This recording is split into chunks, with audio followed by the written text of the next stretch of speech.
Hello दोस्तों, कैसे हैं आप लोग। इस वीडियो में हम चैप्टर 2 इस मैटर अराउंड अस प्योर के बारे में डिस्कस करने जा रहे हैं। इस चैप्टर का पार्ट 1 है। आप मेरी पिछली वीडियोस भी देखिए और लाइक कमेंट और शेयर भी कीजिए वीडियोस को।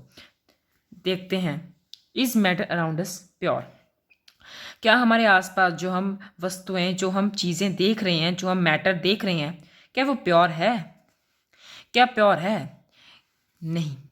क्या हम जो दूध लेने जाते हैं, जब हमारी मम्मा कहते हैं कि बेटा दूध लेकर आओ, हम दूध लेने जाते हैं तो दूध में लिखा होता है कई पैकेट में pure milk, it's pure milk.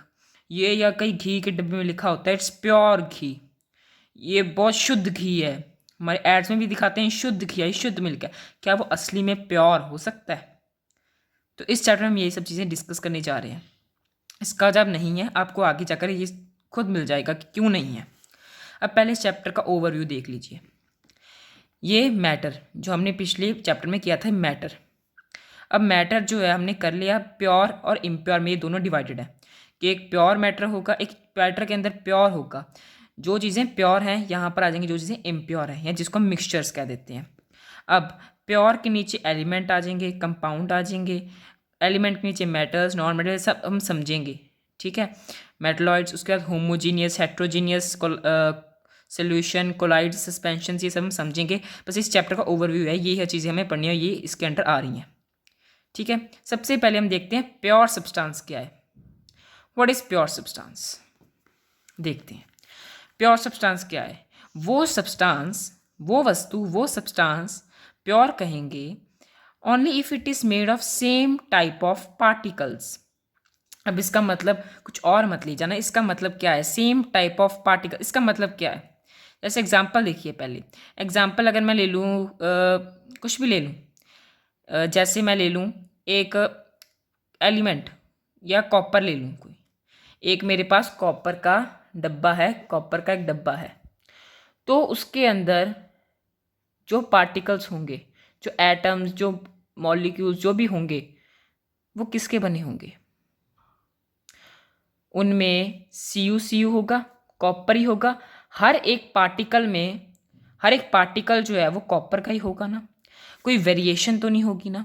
ये कॉपर का, एक गोल्ड का, फिर एक कॉपर, ऐसा तो नहीं होगा ना। हर एक पार्टिकल कॉपर का ही होगा ना, तो उसको हम प्योर सब्सटेंस कहेंगे। ठीक है, उसको हम प्योर सब्सटेंस कहेंगे। अब मिल्क को क्यों नहीं कह रहे थे, सवाल ये उठता है। मिल्क को इसलिए नहीं कह रहे थे क्योंकि उसमें ज़्यादातर परसेंट वाटर है, फिर उसमें इतनी सारी चीज़ें मिलाई जाती हैं, इतनी सारी चीज़ें होती हैं, फिर वो आता है। तो वो एक सब्सटेंस, एक पर्टिकुलर सब्सटेंस या एक पर्टिकुलर कंपोजिशन का थोड़ी ना हुआ, वो तो कितनी सारी चीज़ों का मिक्सचर हो गया, तो ये प्योर सब्सटेंस तो नहीं हुआ ना। ठीक है, देखिए आगे।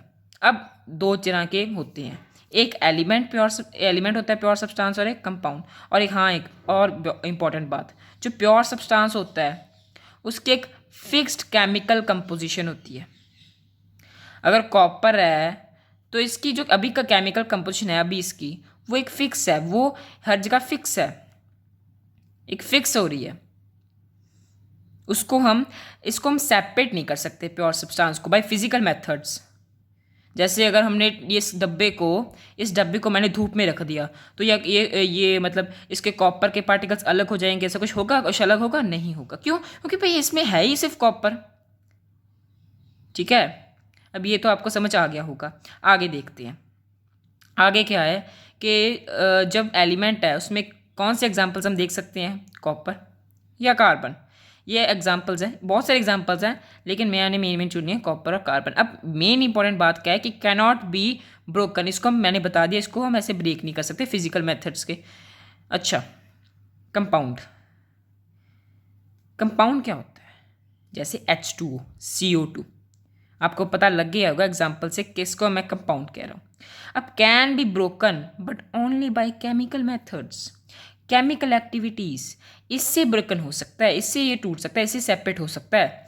यानी कि हाइड्रोजन और ऑक्सीजन के जो H और हाइड्रोजन और ऑक्सीजन है, ये हम केमिकली सेपरेट कर सकते हैं, फिजिकली नहीं कर सकते।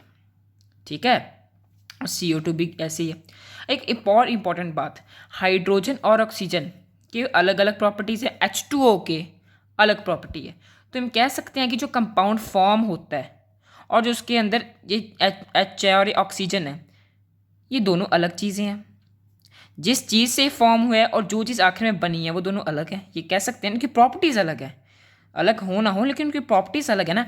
एच की प्रॉपर्टीज़ अलग है, हाइड्रोजन की प्रॉपर्टीज़ अलग, ऑक्सीजन, और इन दोनों का जो मेल है H2O उसकी प्रॉपर्टीज़ अलग। अब बात ये आती है कि इसमें दो चीज़ें आ गई, हम इसको मिक्सचर क्यों नहीं कहते, हम इसको होमोजेनियस क्यों कहते हैं। देखिए बेटा, H2O है ना, वो उसकी एक फिक्स्ड कंपोजिशन आती है, एक फिक्स्ड उसकी कंपोजिशन आ रही है। यानी कि अगर आप पानी सी का ले लो, अगर आप पानी पॉन्ड का ले लो, अगर आप पानी जिसे मर्जी का ले लो, तो उसमें ऐसा ही वो फिक्स्ड कंपोजिशन ही आएगी। हाइड्रोजन के 2 और ऑक्सीजन 1 ही आएगा, चेंज नहीं हो रहा, वो उसका फिक्स्ड आ रहा है, फिक्स्ड कंपोजिशन आ रही है, तो उसको हम कंपाउंड कहेंगे। कहीं पर भी डिफर नहीं कर रहा है, ठीक है, तो कहीं पर भी डिफर नहीं कर रहा है। आगे देखते हैं। अगर कोई भी डाउट आ रहा है तो मुझे सीधे कमेंट सेक्शन में कमेंट कर दीजिए। देखिए आगे, मिक्सचर। अब मिक्सचर क्या होता है? दो या उससे ज़्यादा प्योर सब्सटेंसेस का जो मेल है उसको हम मिक्सचर कहते हैं। जैसे एक पानी लिया मैंने, उसके अंदर सॉल्ट डाल दिया, तो उसके अंदर सॉल्ट है, NaC और पानी है। ये दो सब्सटेंसेस जब एक मेल हो जाता है उन दोनों का, तो हम उसे सिंपली मिक्सचर कह देते हैं। हमें पता ही है ये तो चीज़ मिक्सचर किसको कहते हैं। अब होमोजेनियस हेटेरोजेनियस हमने बात की थी। होमोजेनियस क्या है? जिसमें यूनिफॉर्म कंपोजिशन है। जैसे कि सॉल्ट वाटर लूँ मैं, नमक का पानी लूँ सॉरी, तो उसमें हम जब हम इसको चम्मच से अगर थोड़ा सा देखेंगे तो हमको पता है सॉल्ट का टेस्ट आएगा। अगर हम अलग जगह से चम्मच लेकर फिर पियेंगे उससे भी तो सॉल्ट का टेस्ट आएगा। शुगर में भी ऐसा होता है ना, अलग अलग जगह पे अलग अलग इसकी एक जगह आपको शुगर ज़्यादा टेस्ट आएगा और दूसरी जगह कम टेस्ट आएगा, ऐसा होता है? नहीं होता ना। सॉल्ट में एक जगह सॉल्ट आपको ज़्यादा टेस्ट आएगा, दूसरी जगह कम सॉल्ट का टेस्ट आएगा, ऐसा थोड़ी ना होता है। हर जगह सेम टेस्ट ही आएगा ना, हर जगह यूनिफॉर्म कंपोजिशन हुई है ना। तो ये इसके कहने का मतलब है। अब हेट्रोजीनियस क्या होता है? Made of non uniform composition. जैसे चॉक इन वाटर, चॉक नीचे डिपॉजिट कर जाएगा और वाटर ऊपर ऊपर आ जाएगा, तो ये क्या है? इसमें अलग हो गए, ये नॉन यूनिफॉर्म कंपोजिशन, क्योंकि नीचे चॉक ज़्यादा है ऊपर चॉक है ही नहीं या कम है, ऊपर चॉक कम है नीचे चॉक ज़्यादा, तो ये नॉन यूनिफॉर्म कंपोजिशन आ गई। तो ये chalk in water, sand water, इसके एग्जाम्पल्स हैं। अब जो मेन हमारा डिफरेंस है कंपाउंड के बीच और मिक्सचर के बीच, वो क्या है? मेन डिफरेंस हमारा कंपाउंड और मिक्सचर के बीच क्या है कि जो कंपाउंड्स होते हैं, मैंने उनकी बात की, मिक्सचर बात की, लेकिन जो कंपाउंड्स होते हैं वो सेपरेट नहीं हो सकते बाय फिजिकल मेथड्स, पर मिक्सचर हो सकते हैं। मिक्सचर को हम फिजिकल मेथड से कर सकते हैं सेपरेट, लेकिन कंपाउंड्स को नहीं कर सकते या एलिमेंट्स को नहीं कर सकते, ठीक है। अब सोल्यूशन हम किसको चीज़ को कहेंगे? देखिए, जो सोल्यूशन होता है एक टाइप है होमोजीनियस मिक्सचर। ये होमोजीनियस मिक्सचर पहले समझ लो एक टाइप है। अब उसमें आपको पता है या होमोजीनियस मिक्सचर में जो प्रॉपर्टीज़ होती हैं वो इसकी प्रॉपर्टीज़ भी होंगी, बस ये टिंडल इफेक्ट शो नहीं करता। अब इससे पहले अब ये पढ़ लीजिए टिंडल इफेक्ट क्या होता है। देखिए, जो टिंडल इफेक्ट होता है वो होता है स्कैटरिंग ऑफ लाइट। लाइट का स्कैटर करना। जैसे लाइट की बीम्स आ रही हैं, ये पार्टिकल्स हैं सोल्यूशन के, तो लाइट ने इसको स्कैटर नहीं किया। क्या लाइट इसको स्कैटर कर रही है? लाइट जब इस पर पड़ी तो क्या ये दूर चले जा रहे हैं? नहीं जा रहे।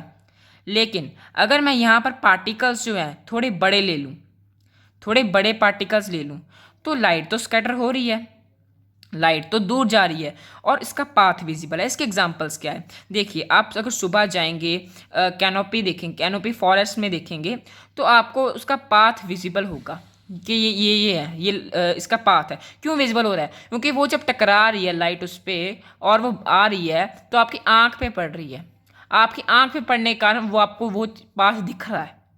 ये है इसका रीज़न कि आपको उसके कारण उसका जो पाथ है वो विजिबल है, ये है उसका रीज़न, ठीक है। तो ये है टिंडल इफेक्ट, इसको हम टिंडल इफेक्ट कहते हैं और ये कुछ ही टाइप्स में पाया जाता है, कुछ ही टाइप्स पे ये पाया जाता है, ठीक है। तो ये कुछ ही टाइप्स में पाया जाता है। अब देखते हैं कि इसमें क्यों नहीं पाया जाता। देखिए इसके जो है ना, जो पार्टिकल्स हैं बहुत ज़्यादा छोटे हैं, बहुत ज़्यादा छोटे हैं, और इतने छोटे पार्टिकल से लाइट आराम से पास कर जाएगी, वो टकराएगी नहीं और स्कैटर नहीं कर पाएगी, इसलिए। और अब आगे की जो हैं चीज़ें हम अगली वीडियो में कवर करेंगे। ठीक है, आपको ये इतना मुझे लगता है समझ आ गया होगा। अब कोई भी डाउट आता है आप मुझे कमेंट कर सकते हैं। ठीक है, thanks for watching this video. Make sure that you like, subscribe and share it with your friends. Thank you for watching.